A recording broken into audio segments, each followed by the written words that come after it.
Hello, everyone. Welcome.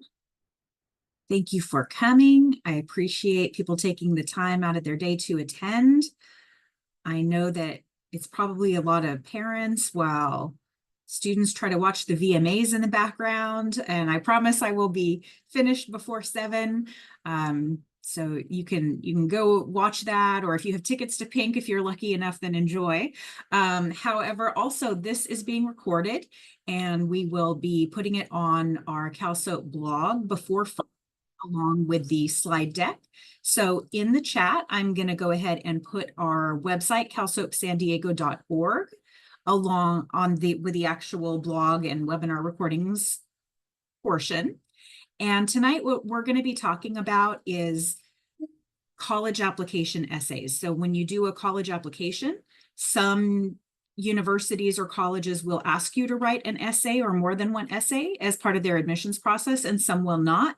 Two of the very common ones that we're going to be talking about tonight are the UC system. They ask for something called PIQs, or personal insight questions. And also, if you're applying to a private or out-of-state university that uses the Common App also has a personal essay that they have you do. So those are the two main things that we're going to be covering today, is what to expect, what the prompts are, some tips on how to write them, and we'll look at some samples as well. So you will, again, have access to this slide deck before Friday. It will be posted on CalSoap San Diego, both the link to the recording, which will be viewable on YouTube, and also the slide deck, which I'm using. So both of those things are going to be available to you. I also want to introduce, I have a student staff member who's going to be here staffing the Q&A. Although the chat is not available to you, the Q&A is. So if you have any questions as we go, please type them into the Q&A. If it's something that Oscar is his name, Oscar Sanchez, and if Oscar knows the answer, he can actually just type a response back to you. If he does not know the answer, or if he thinks it's something that should be elevated so I can talk about it with the group, then he'll unmute himself and ask me to repeat that question. So if you do have any questions, I welcome you to put them in the Q&A, and Oscar will elevate them to me, or will make sure that they are answered. Okay, I think that covers the basics. Again, if you have any questions, use the Q&A. If you want to view this or access the slide deck, go to our calsoapsandiego.org website, and under the blog tab is where we're going to have this set up, hopefully tomorrow. And I'm going to go ahead and get started. Okay, give me a moment and I will share my screen.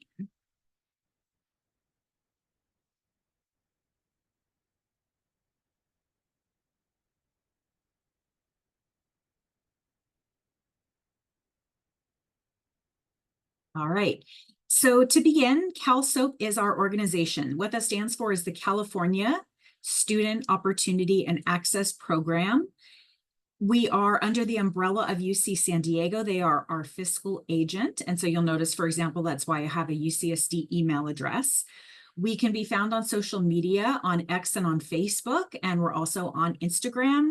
We also have a website and a monthly email newsletter. So any of the ways that you prefer to get communications, you can either follow us on social, or ask me to be added to the newsletter list, or check out our website. And that's some of the best ways to get notified about our free events, our free happenings, opportunities, any scholarships or internships or opportunities that we see come up. We do our best to highlight those in our various ways.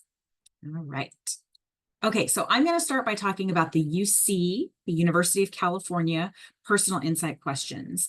There's a few systems of higher education that are public in the state of California. We have the California Community College system. We have the CSU system, like San Diego State, for example, and we have the UC system, University of California, like UCSD is our local one. All right. So when are written responses required on a college application? For the UCs, everyone who's applying, either as a freshman or a transfer, you're given a certain number of prompts. In the case of 12th graders who are applying to go in as first-year freshmen at UC, they give you 8 prompts, and you're going to need to answer 4. If you're using the Common App, like for a private or out-of-state school, there's one personal essay. There's 7 prompts, but there's 1 essay required. And then sometimes they might require a supplemental essay. And then there might be other places where you're writing an essay like an EOP application for CSU or a scholarship application or something like that. So the main two we're going to focus on tonight is the UC PIQs and the Common App prompts. All right, so these are the universities of California, the UCs that I'm referring to. There are 10 of them, but 9 of them that you can apply to when you're in 12th grade.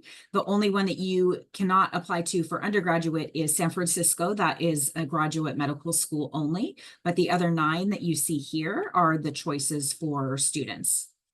A little bit of information about the UCs. As I said, there are 10 campuses. It's a traditional college environment. There's a lot of research money that flows through the UCs. They do have an application fee. I believe it's $80 per campus this year. When you enter your family size and income, they'll also determine if you're eligible for a fee waiver, which makes up to 4 campuses free.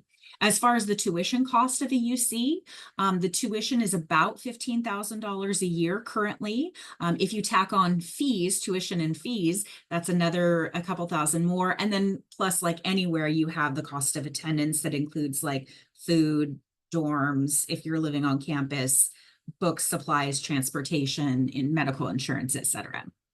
As far as their basic admission requirements, they're looking at your coursework, like what classes did you take? Did that include any AP classes? And did it meet the A through G requirements? For example, 4 years of English, 3 years of math required, but 4 recommended. They have a bare minimum GPA requirement of a 3.0. That doesn't necessarily mean that if you get a 3.0, you're guaranteed to be admitted to your first choice UC. However, that is the minimum GPA required. They no longer use the SAT or ACT for admissions decisions. It might be used for course placement, but it will not be asked for on the application, and it will not be used for admission consideration. So the UCs use something called comprehensive review, where they're reviewing various factors. That includes your extracurriculars, if you've done community service and leadership roles, and also the personal insight questions. Just so you know, you might be applying to a UC now, like as a 12th grader who wants to enter as a first year. However, you might be doing the first 2 years at community college, in which case you'd be applying sometime during your sophomore year to maybe transfer and start and then finish your junior and senior year at a UC. And there's many transfer pathways and even a tag at some campuses, a transfer agreement guarantee. A couple benefits of the UC system. They are designed to select the top 12% of California high school graduates. They are a public system and a good value compared to many private universities. California residents get in-state tuition. They offer bachelor's degrees. And then beyond that, you can also apply for any of their like master's program, certificate, or doctoral programs. They all have options to live on campus. And if you don't qualify for a lot of need-based aid, you might qualify for a middle-class scholarship. In California, the middle-class scholarship is reserved only for students who are going to a CSU or a UC, who are California residents, and who make in a certain income level that qualifies them as, quote, middle class. And that money has to go toward the tuition part. All right, so what are maybe some of the limitations of a UC school? They can be very competitive to get into, and there are also certain majors that are capped or limited, so it can be hard to get into your first choice major. And then of the public systems of the 3, they are the most expensive, more than a community college, more than a CSU. So again, just like with every kind of college, there are going to be benefits and there are going to be limitations. So I just wanted to highlight some of those. Oscar, do we have any questions so far? So far, there's no questions. Okay, thank you. All right, so if you are a student or the parent of a student who's filling out a UC application, generally it's always due November 30th. There is kind of a nice exception this year because November 30th falls on like the Saturday of Thanksgiving break. They're giving you a 2-day extension. So it will technically be due Monday, December 2nd of 2024. Again, that's a one-time thing. It's almost always November 30th, but they are giving you a couple of extra days just in case you need the connectivity of internet at a school or the help of a school staff member or something like that. Again, they're using 13 factors for review, and the PIQs are one of those factors. I'm not going to read this. These are all 13 factors that UCs use for admissions. You can access the slide deck and find those later, but one of them is PIQs. That's the one we're going to focus on tonight. Okay, so if I'm an admissions officer, inside my brain, what story is going on? Yes, it's about who is the student today, but it's also how is this student, when they reach my UC campus, how are they going to be an asset on my campus? Are they going to benefit the campus maybe academically, like in research? Are they going to be a student leader maybe? Are they into leadership? Are they a student athlete? And are they going to add to the athletics profile of the campus? Do they have a certain talent? There's so many different ways that you can add or be an asset on a college campus. You don't have to be all of those things, but remember that they're not just thinking who you are today. They're thinking, what benefit is this going to add to our campus, and how is this person going to help our college be a great college? So that's what they are thinking about when they're reading your application and when they're reading your essay. So one of the things I tell people to try to focus on when they're writing their PIQs is, does their response relate to something at college, such as a major or minor or career that they're interested in, something that they're going to be studying at that college? Or maybe that PIQ response relates to clubs, whether it's a club you want to join or lead or start if it doesn't exist yet. That could be something interesting. Maybe your PIQ relates to community service that you will perform in college or beyond. And also, maybe your response relates to how you'll interact with people at the college, how you'll interact with peers like fellow students, how you'll interact with college staff or maybe college faculty or professors. Does your response relate to how you'll approach things like studying or group work or academics? Again, you don't have to do every one of these in every response, but just make sure that every response focuses on something about you at the college level. So what PIQs are and are not. Some of the things that a PIQ is for the UCs, it's students, it's their story, it's their voice, it's their opportunity to provide context. It's one thing to just look at a resume or look at a list of classes and grades and a GPA and some AP scores, but it's another thing to know, like, what is the student passionate about? What are they interested in? And who they are as a person. Also, in the case of the UCs, this is reviewed for content, not structure. They're not asking for an essay. They don't call it an essay. It is a, quote, piece of writing, but it is not a typical essay, and it's not reviewed for the beautifulness of the writing. I know that's not a word. Okay. It's a snapshot of who the student is, and it is personal. It's not about their parent or someone who inspires them. It's not about their class or an opportunity they had. It's about what they've done with it, who they are, and how they're going to further that on a college campus. It's a great place to share new information that's not already covered on the application. However, the UCs specifically, they're not looking for creative writing. They don't need scene setting. They don't need to be in the moment with you, okay? But they do love specific concrete examples of things you have done. They say to use your authentic voice. And in this case, you're going to use first person. You can use I, you can use my, you can use me. I know you're maybe not used to doing that for like many academic type of essays, but for the personal insight questions, you want to show main character energy, right? You want to use first person. And you want to make sure you're answering the question, so what? So you play a sport. The person will say, that's awesome, but so what? Are you going to play it here? Or has it taught you something about teamwork or discipline? Maybe you play an instrument and they'll say, that's wonderful, but so what? Are you going to major in music? Are you going to continue to study that? Maybe you love an academic subject or a cause or a club, and they'll say, great, but so what? How is that going to enrich our campus? Always make that connection. A couple things that the PIQs are not. It's not an audition. You can't add a link or a profile or a social media tag. It's not an academic essay or a vocabulary quiz. So again, they're concerned with the content. And in this case, they're not reviewing it for, structure and spelling and grammar. They don't want creative writing. Now, the Common App is different. They allow creative writing, but the UC PIQs, they're not really looking for creative writing. And they also don't want you to retell your entire life. They're looking for you to answer the prompt and to answer the specific question in the prompt. These are some things that UCs will say to avoid in the PIQs. That is acronyms. Like if you're in a class that's AVID, you might want to, the first time you use it, put in parentheses, that's advancement via individual determination. So they are sure they know what AVID is. Because remember, these might be reviewed from people all over the state of California, and they may or may not have the same local programs abbreviated the same way you do. They don't need a title. Okay, they don't need dialogue and quotations. They don't necessarily need a hook. Yes, it should have a topic sentence, but it doesn't have to be a hook like you have in a piece of creative writing. If you're mentioning someone else in your writing, make sure that you're not only writing about them, you're writing about you, their influence on you. Again, you don't need analogies, flowery language, or scene setting. You want to be cautious about jokes or sarcasm, and it's not to summarize other parts of your application.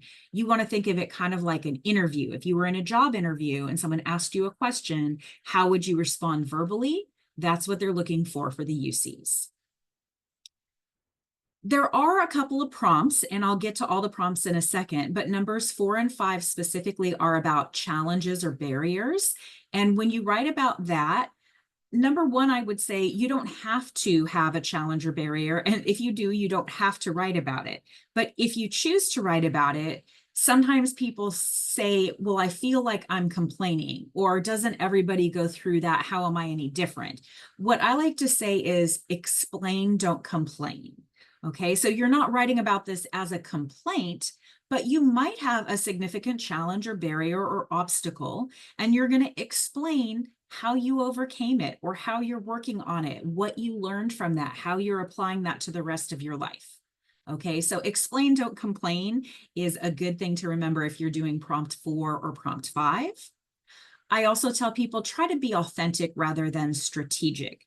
So in other words, show the real you. That's really going to be your best chance to show if you are a good fit at a certain university, rather than just writing what you think they want to hear. Okay, so some technical stuff. There are going to be 8 prompts. You can answer any 4. The limit is 350 words each, and you want to choose the 4 that best showcase who you are. There's a lot of talk about they like this one or they don't like this one, or I hear I should choose this one or choose that one. Repeatedly, you see admissions offices tell us there's no advantage or disadvantage to choosing certain questions or prompts over others. The main point is whichever 4 you choose, make sure those are your favorite 4 and the 4 that you really want to answer and that really show something about you. All right, pausing again. Oscar, any questions? No, there's not so far. Okay, thank you. All right. Of course, you probably know how in Google Docs or Microsoft Word, how to get a word count or character count so you can make sure it's below the 350. Also, I'm going to recommend that you work on these now, not like live as you're actually filling out the application. They're a good thing to have done, to have read, to have other people read them, so that when you're actually filling out the application, it's just a matter of copying and pasting. Make sure to save it to a safe place like Google Docs. Make sure to have at least 2 other people read it for flow and content. And when you are ready to submit it and you copy and paste it into the online application, be aware it will paste in plain text. The application will not save or let you alter the font type, the font size. It will not show special characters, images, emojis, links. That's not going to work. Everyone, like in case you're trying to say like, I'm going to make mine a bigger font or a certain font, and that's going to say something about me. Unfortunately, in this particular application, that's not going to be possible. So you need to know that it's going to be just plain text. Bolding doesn't come through. Okay, or colors don't come through, or emojis or anything like that. How important is grammar? For the UC system, again, it is not read or scored for mechanics, spelling, grammar, or style. However, I do encourage people to proofread and to edit. Even though it's not scored on this, it will not make a good impression if it's full of errors, especially if it's so full of errors that it interferes with someone trying to read it, if it interferes with their comprehension of like, wait, what is this person saying? In other words, if your spelling and your grammar is so poor that they can't really understand it or they have to struggle to read it, that can be bad. But again, technically, they're not scoring you on that. Okay, the more important thing is content. Content. Are you answering the question? There is also something in the PIQ called an additional comments section. It is not required, and they tell us do not fill it out unless you truly need to do so.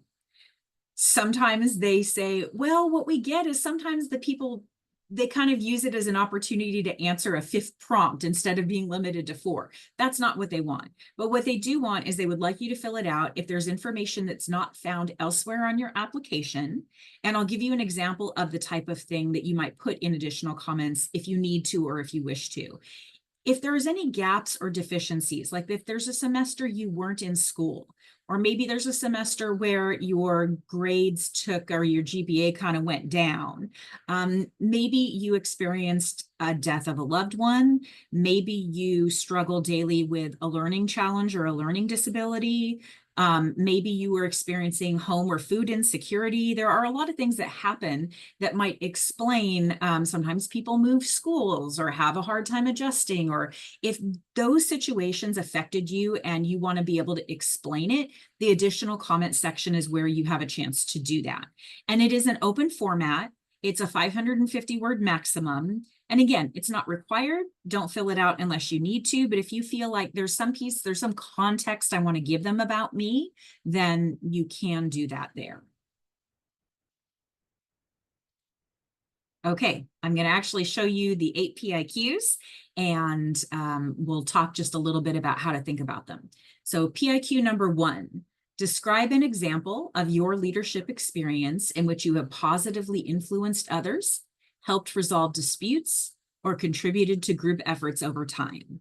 So if I could boil this one down to just one word, that word would be leadership. If you've shown leadership and you feel strongly about it and you want to showcase that about yourself, prompt number 1 would be a great one to choose.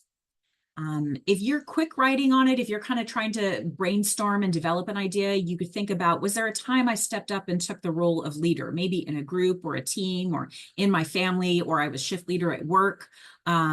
Describe the experience, what it meant to you. How did you grow from the leadership experience? What impact did it have in your life? One thing that they say over and over again is they do not want to read a PIQ response that says Webster's Dictionary defines leadership as. They know a definition of leadership. They want to hear about your leadership experience. All right. PIQ number 2. Every person has a creative side, and it can be expressed in many ways. Problem solving, original and innovative thinking, artistically, to name a few. Describe how you express your creative side. So boil it down to one word. PIQ number 2 is about creativity. If you have a creative soul, this is a great prompt for you to choose. What you can think about if you're trying to quick write or brainstorm is think about ways that you're creative, and it doesn't have to be, oh, like I am a great drawer. Okay, there's many different ways to be creative. Even when it comes to, oh, it's like Tetris when I am like packing my trunk or packing my suitcase, or I'm really good at organizing my closet, my room, my workspace. There's lots of different interesting examples of creativity. Or maybe there was a problem where your intuition guided you to the solution. Maybe you have a creative passion. So you want to talk about what have you gained from this passion? How has it affected other parts of your life? Or maybe how has it affected people around you? If that sounds like you, creativity, then prompt number 2 is a good one for you. Number 3, what would you say is your greatest talent or skill? Notice that they say singular, talent or skill. They don't want to know all of your talents and all of your skills. They really want you to focus on one and go into depth on it. How have you developed and demonstrated that talent over time? Really answer that part of the prompt. How have you developed it? How have you demonstrated it? What does it mean to you? When you start thinking about this, you might want to make a list of various talents and skills, but then you have to narrow it down. Hey, which one of these is the most meaningful, or which one of these is the most important to me? Okay. And you might even want to add, does it come naturally, or do you have to work hard at it, or maybe a little bit of both? Okay. Number 4, describe how you have taken advantage of a significant educational opportunity or worked to overcome an educational barrier you have faced. Notice that that's an or, not an and. So you could either talk about taking advantage of an opportunity, like maybe a special program, a summer program, a club, something like that, or work to overcome an educational barrier. They don't necessarily need both in one. Okay, they want you to stick to one or the other. This is a question in the Q&A. So the Okay. question is, will it negatively affect impact your if you include more than one experience or talent or skill? I can't guarantee that it will negatively impact your PIQ if you list more than one talent or skill. But what I will tell you is they've asked you to say your greatest talent or skill, singular. That is the direction in the prompt. And they would really like you to go into detail on that. If you feel like there's 2 things you really want to write about, honestly, probably you could do one in this prompt and save another one maybe for the creativity prompt, or maybe for the community service prompt, or something like that. So again, this isn't on like a strict point system where it says, well, points are taken off if you write about multiple talents or skills, but just notice what the prompt says and your instructions are. What is your most meaningful or greatest talent or skill? So they're asking you to write about one. That would be my advice. Okay.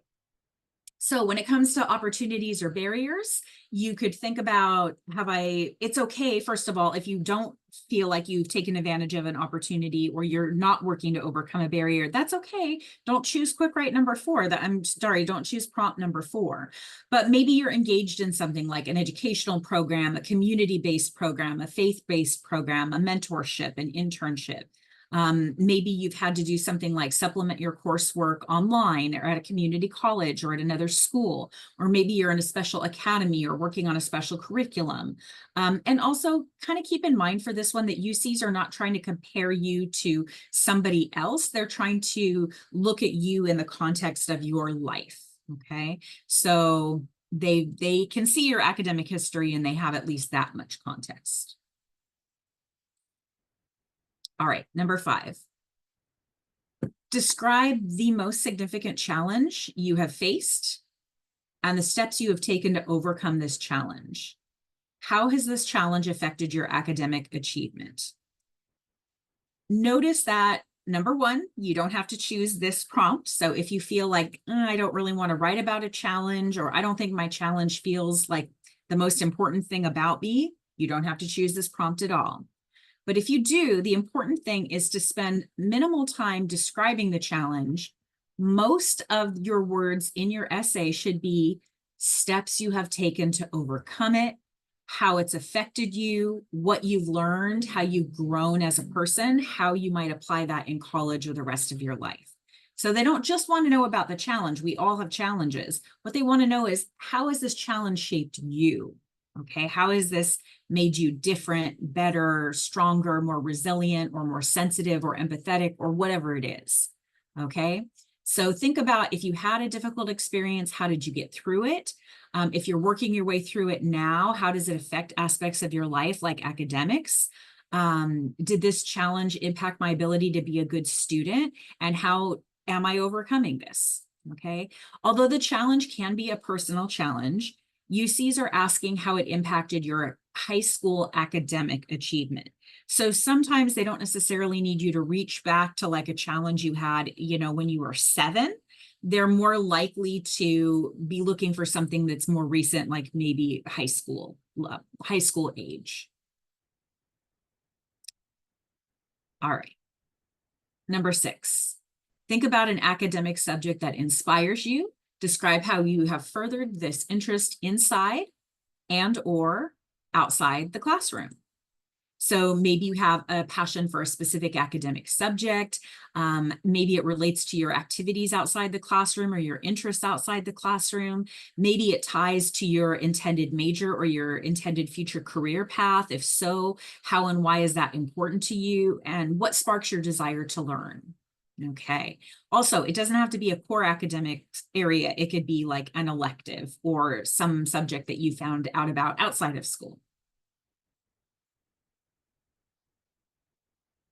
Okay. The one word that would summarize number 7 is service. Okay. What have you done to make your school or community a better place? What have you done to make your school or your community a better place? For this one, maybe you saw a problem that motivated you to act. What did you do and what did you learn? Maybe you contributed to a positive change like at your school or in your community. What steps did you take? If you worked in a group, what tasks did you do? What was your role? What were your responsibilities? And remember, this doesn't have to be an enormous event that you put on and helped raise thousands of dollars. It can be a very simple pay it forward type of thing. It can be a random act of kindness. It can be all kinds of things, big or small. So just think about how you have made some little part of the world a better place. If that sounds like you, then number 7 is a great opportunity. Okay, number 8. This is our open-ended question. Beyond what has already been shared in your application, what do you believe makes you stand out as a strong candidate for admissions to the University of California? So if there's something that you didn't get to the opportunity, the other 7 just weren't enough, there's something really unique about you and really different that sets you apart and you want to talk about it, this is your chance. So number 8 doesn't really have many restrictions, except what makes you a strong candidate, and you get to talk about it in whatever way you want. Okay, so it gives you a chance to be a little bit creative.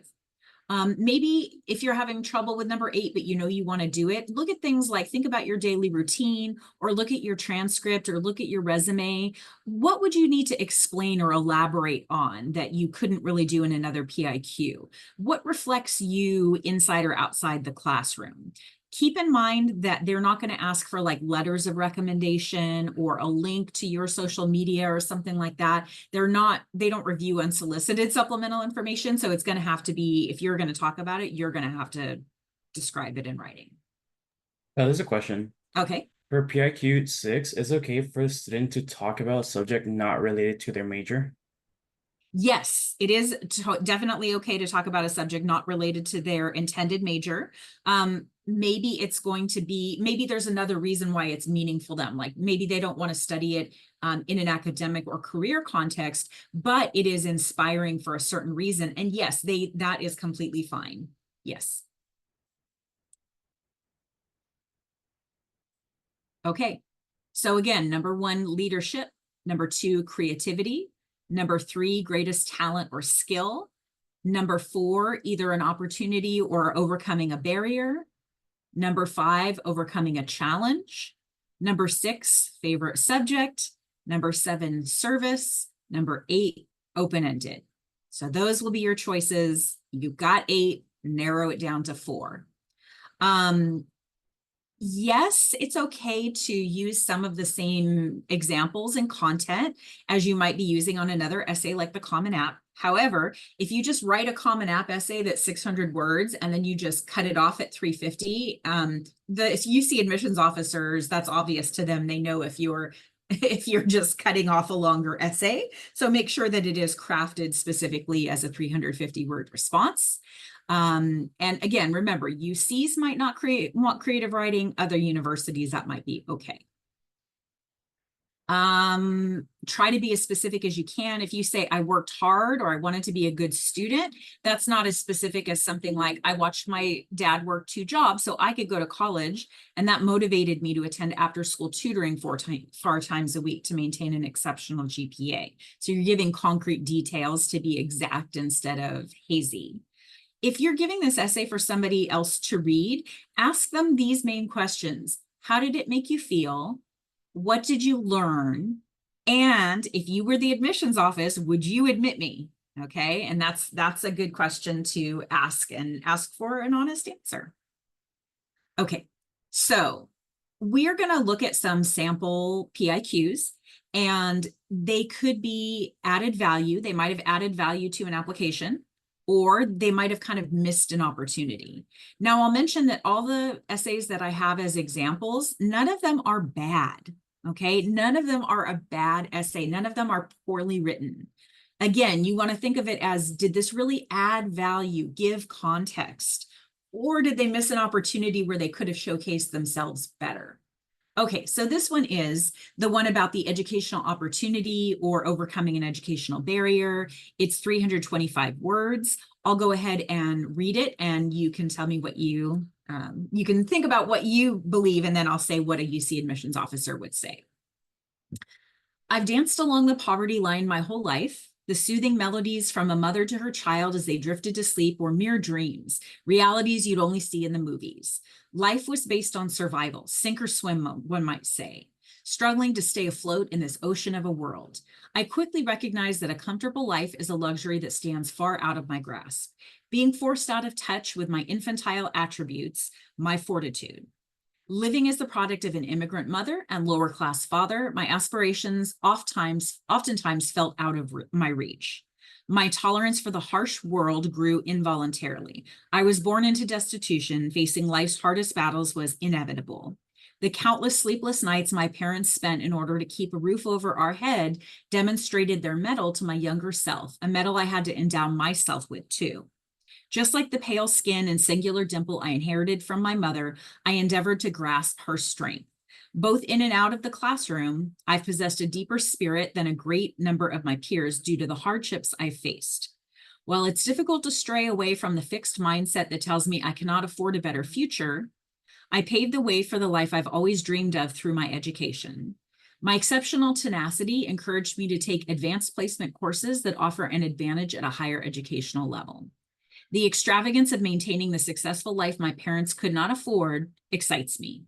Persevering through the austerity towards the sophisticated, serene lifestyle showcases my drive. Although I learned to survive off of the crumbs of society, the faith I hold for myself and my education pushed me closer to the elixir of the rapturous life I plan to lead. Okay, this is a beautifully written response. Does it add value in the eyes of the UCs, or is it a missed opportunity? In this case, this one for the UC context is a missed opportunity. It's very beautifully written, but it's not necessarily what they're looking for. It has long, flowery descriptions. It has philosophy. It has creative writing. However, when it comes to what did we learn about the students' actions, really the only thing they list in like one sentence is that they took AP classes. That's really it. That's really the only action or example of something that the student did in that whole 325 words. It also added additional information that the admissions officer doesn't necessarily need to know. So in this case, as beautiful as this piece of writing was, it was a missed opportunity because we didn't learn that much about the student. Okay, let's look at another example. This one is about leadership, and it's 340 words. In 2020, I founded an underwater robotics team in my garage. We invited friends from school and the math circle we ran. Some members had no experience with robotics and others had lots of experience, so I taught them by helping everyone build a land robot. In our second year, I reached out to more people in the community and grew our team from 10 to 22 members across 10 schools. We had seniors to middle schoolers on the team. I promoted returning members to lead the hardware, testing, and documentation teams. I led the software team where I taught Python, setting up Raspberry Pi computers and streaming cameras. My mom knew someone whose nephew had recently immigrated from Mexico and wanted to learn about robotics. I invited him to join the team and walked him through setting up the robot. Now he teaches others how to set it up. When I give individual attention, people develop useful skills and pass those skills on to others. On the competition day, we didn't tighten our electronics chamber and water shorted our entire electronic system, but we didn't mourn. We got straight to problem solving. The hardware leader unplugged and unscrewed the parts. I tested the computers and told members to grab working parts from last year's robots. My co-CEO calmed the team. In the middle of the repairs, we gave an award-winning 15-minute engineering presentation to the judges. We miraculously got the robot working in time for our second pool run, and we placed third. I learned that to be an effective leader, I needed to understand every team member's strengths and weaknesses. The hardware leader annoyed me because he started building without planning and made avoidable mistakes, but I appreciated his instant problem solving when we needed to rapidly rebuild our robot. Now that I know what he is good at, I can give him appropriate roles for his talents. I am using what I've learned to lead our team effectively by giving everyone the chance to use their best skills. Okay, did this add value to the application, or would you call it a missed opportunity? In this case, a UC officer would say it added value. It shows clear examples of leadership, exactly what the prompt was asking for. It also sounds like the student's genuine voice, what they would say in an interview, and it included descriptions of specific situations and specific actions. It wasn't necessarily flowery. It didn't necessarily have super advanced vocabulary, but it was answering the prompt and giving lots of specific content, and that's what they're looking for. Okay, so,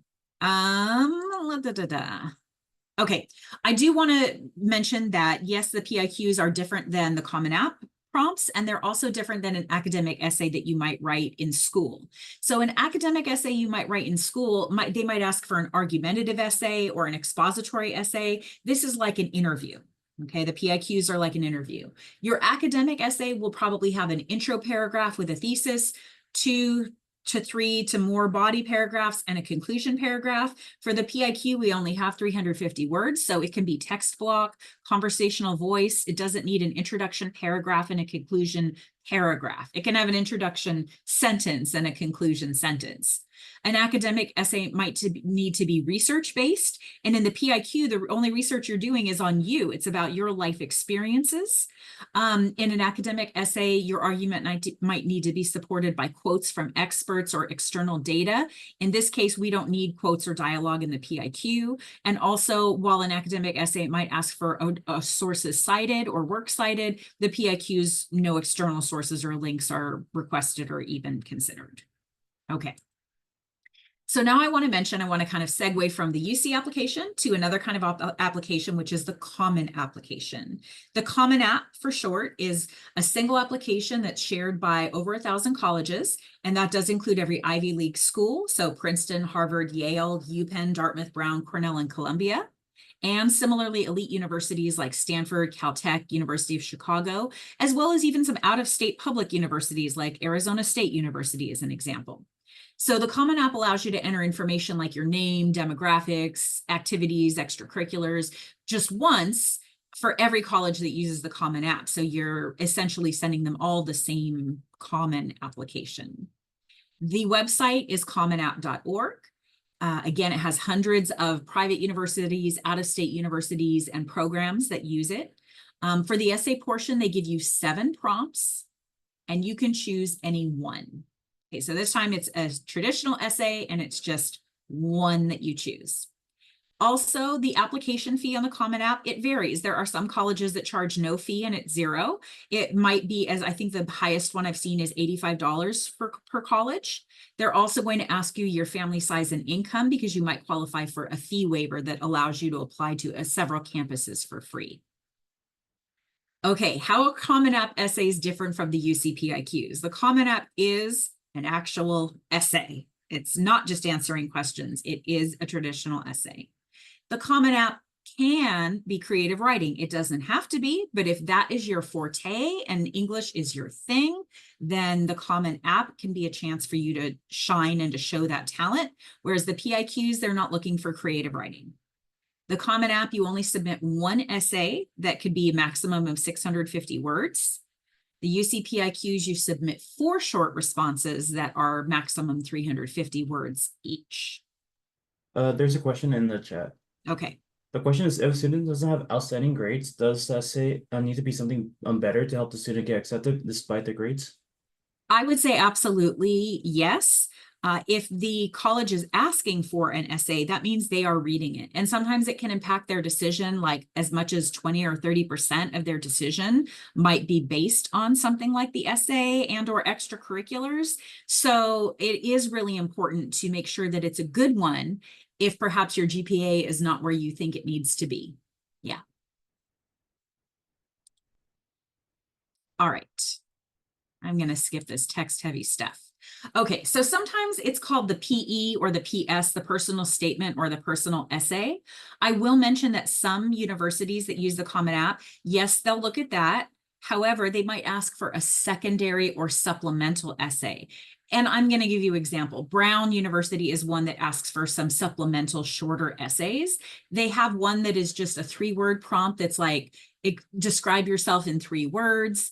There's one that says in a single sentence, why Brown, or how will you explore Brown's open curriculum? Or so there might be some universities that ask for a supplemental essay that's probably going to be specific to their campus, but not all of them do. But all of them will look at the personal essay that you include as part of your Common App. These are the 7 prompts. I will read each one and we'll talk a little bit about how best to approach them. Number 1, some students have a background, identity, interest, or talent that is so meaningful, they believe their application would be incomplete without it. If this sounds like you, then please share your story. So any background, identity, interest, or talent that is you, number 1 is what you should write about. Number 2 is about obstacles. Okay. Recount a time when you faced a challenge, a setback, or a failure. How did it affect you and what did you learn from the experience? Okay. Number 3, reflect on a time when you questioned or challenged a belief or idea. What prompted your thinking and what was the outcome? Number 4 is about gratitude. Reflect on something that someone has done for you that has made you happy or thankful in a surprising way. How has this gratitude affected or motivated you? Okay. Number 5, discuss an accomplishment, event, or realization that sparked a period of personal growth and a new understanding of yourself or others. Number 6, describe a topic, idea, or concept you find so engaging that makes you lose track of time. Why does it captivate you? What or who do you turn to when you want to learn more about that topic? And 7 is kind of like UC's number 8, where it's open-ended. Share an essay on any topic of your choice. It can be one you've already written or one that responds to a different prompt or one of your own design. So if you like to get creative, number 7 Common App is for you.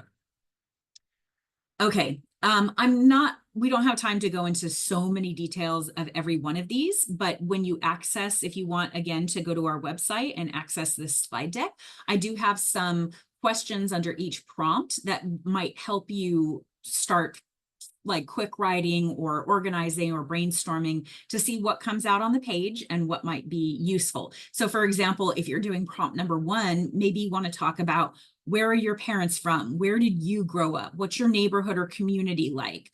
Did you grow up in another place where you don't currently live? Or what's the most memorable thing about you? Or where have you spent your summers?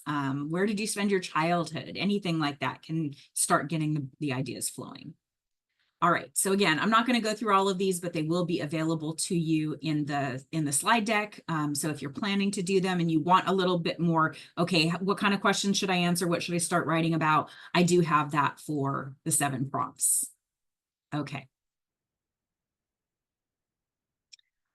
I do encourage people to set aside a little bit of time, either each morning or a couple of times a week, if you're doing a Common App, to just start writing about yourself. Get used to writing about yourself. You don't have to show anyone else anything you've written yet. This is during the time you're developing it. Not until you have a draft do you really have to share it with someone else and get their feedback. There are some different options for topics you could choose. It could be an anecdote, like to tell a story and use specificity. They like specifics. It could be something about like tension, conflict, or a challenge that gave you an opportunity to grow. There could be a wider relevance of something you write about, like here's kind of a lesson you learned that you apply to your life. It could also be some connection between your past, present, and future in college. They do not have a rule for this has to be a 5-paragraph essay. So it could be any different type of essay. It could be the specific experience essay. It can be the patterned essay, like the first time, the second time, you know, and then conclude. It can be a circular essay. It can be like a mini Odyssey essay, like what you learned or coming of age type of essay.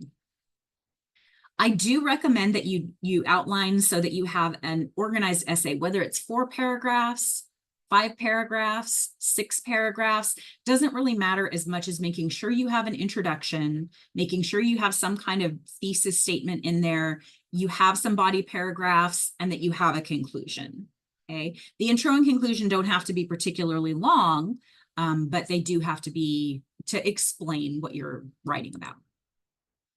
Okay, so what are some common errors we see on the Common App?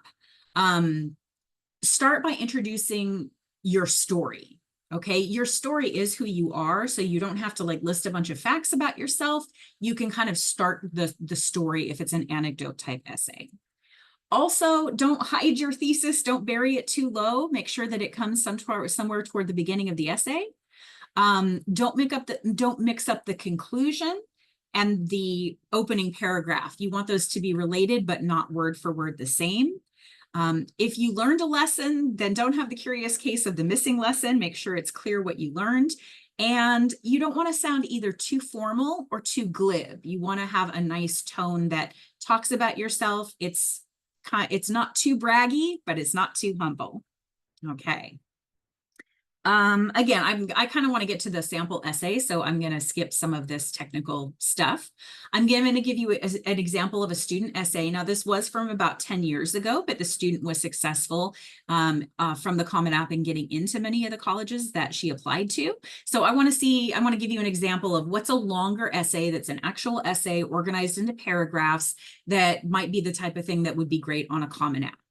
Okay, so here's her essay. Notice how you're going to see it's very different than a UC PIQ would be. She says, just before 5 p.m. on Sunday, October 13, 2013, I was sitting in a bar, holding on to a feeling of optimism that was fading fast. But wait, it's not what you think. I didn't turn to drink. I turned to the TV screen. The score was 27-23, and the Patriots had missed too many opportunities. With just over a minute left to play, my dad, the man responsible for bringing me, a 15-year-old, to a bar, dejectedly asked me if we should leave. I reminded him, a true sports fan never gives up on her team, no matter the situation. And after a miracle of a drive finished with an unforgettable pass into the corner of the end zone by my idol, Tom Brady, a swell of elated cheering and high-fiving from the fans in the bar ensured regardless of whether we had previously known one another. Loyalty brought us all together. She didn't bold that. I bolded it because I wanted to point out that that's her thesis statement, and we see it there at the end of the intro. There are a few different kinds of loyalty. Loyalty to a team, to an establishment, to other people, even to oneself. Sitting in that bar over the last year, I feel like I've glimpsed them all. As a Boston-born girl, my loyalty to the Patriots seems natural. Even if it's not so common for a teenage Indian American California girl to be as much of a sports junkie as I am. But I've seen that loyalty tested plenty of times. I'm completely invested in the Pats. I've been known to be giddy when they win and tearful when they lose. However, finding a true home to watch Patriots games in California isn't easy. So I owe Dee's Sports Bar a surprising amount. By the end of the season, the staff knew what we wanted to eat and where we wanted to sit, so the sports bar felt like a second home. My dad and I have a typical father-daughter relationship. I get mad when he doesn't let me go out. He gets mad when I neglect responsibility. But in the years since we began staking out the bar, we've gotten so much closer. On the rides to and from, we talked about everything from school to politics to pop culture.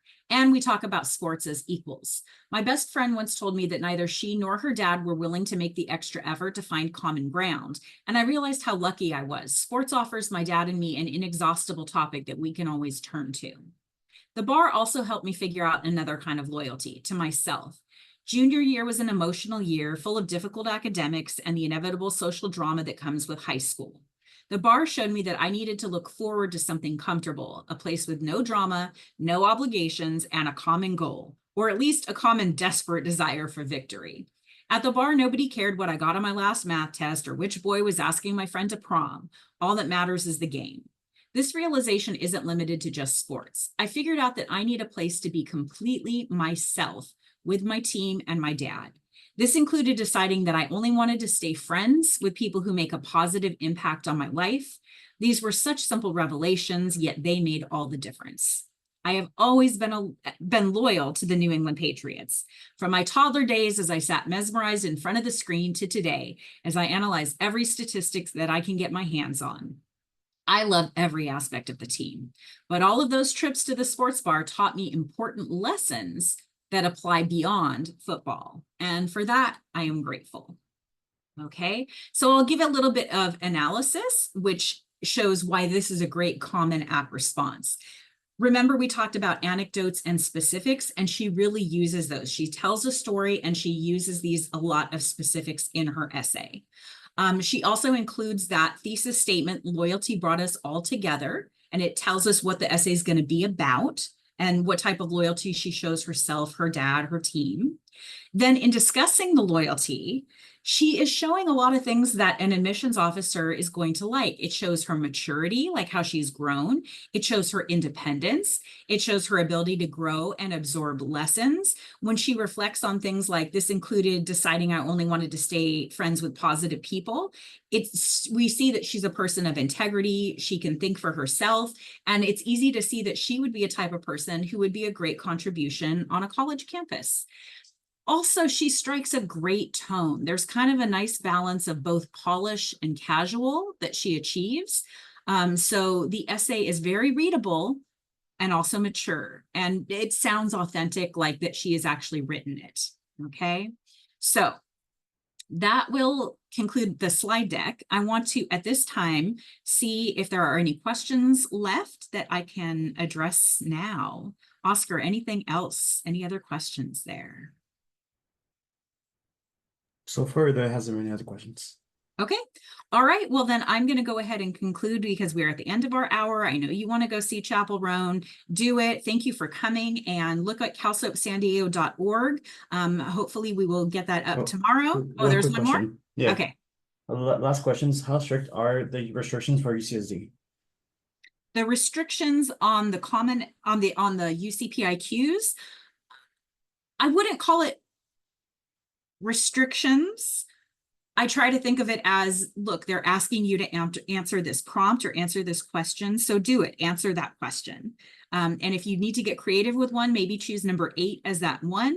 But they are strict in terms of they are reading tens of thousands of applications and they want you to answer the prompt. They want to learn about you as a person. So that is what I'm going to recommend. All right. I will go ahead and conclude, and we'll be posting this as soon as possible, the slide deck and the recording. Thank you, everybody, for coming tonight, and enjoy the rest of your evening. Thank you, Oscar, for helping out.